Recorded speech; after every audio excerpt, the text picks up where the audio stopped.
Hello, in this video I'm going to run through some of the more advanced keyboard settings on the Galaxy S4 Mini using the Samsung keyboard. If we go into Apps and Settings, My Device, Language and Input, and here the Samsung keyboard cogwheel for settings. Now we can change the keyboard type from the standard QWERTY keyboard to a 3x4 keyboard. That is more like a traditional mobile phone keyboard. So if I go to type, you can see here it takes successive taps to select a letter, like a traditional numerical keypad. Actually, I can access the settings from there. Yes, I can. You can also access the settings as you just saw there. Once you're in the keyboard, you can press the settings option. A little bit quicker than running through the actual main settings of the device. I'll put that back to a QWERTY keyboard. You can turn the predictive text on and off. You can also use continuous input. Relatively new. Let's slide this back to English. Continuous input allows you to slide your finger across the keyboard rather than tap each letter in succession. So I try and type the word hello. Start with an H. There we go. As you get used to that, it can be very intuitive. It's not always as good at predicting what you're trying to type as simply tapping away, although it does contain a learning algorithm, so it does get better as you use it. Cursor control. You can move your cursor by sliding your finger across the keyboard.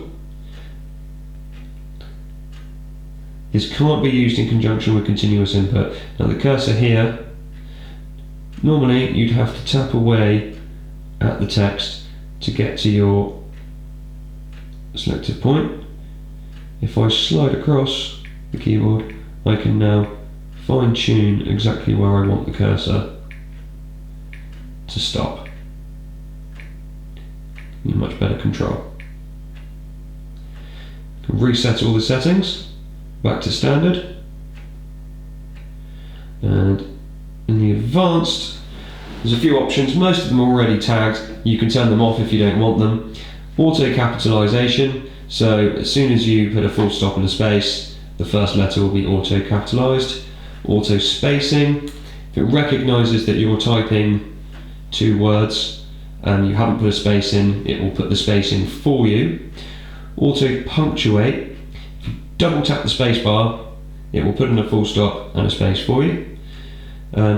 Character preview is quite nice. Show a big character bubble when a key on a QWERTY keyboard is tapped. You can see this one, okay, by doing that. So it shows you what you're trying to push.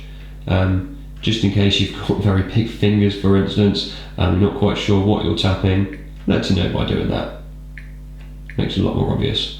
One final thing, if you hold a button down, usually more useful on the vowels, you can get some other options. You can get some accented options. That's a way to access some non-standard English characters that you may want to use whilst staying on an English keyboard, or to access any of the accented vowels or other letters, even with a foreign keyboard.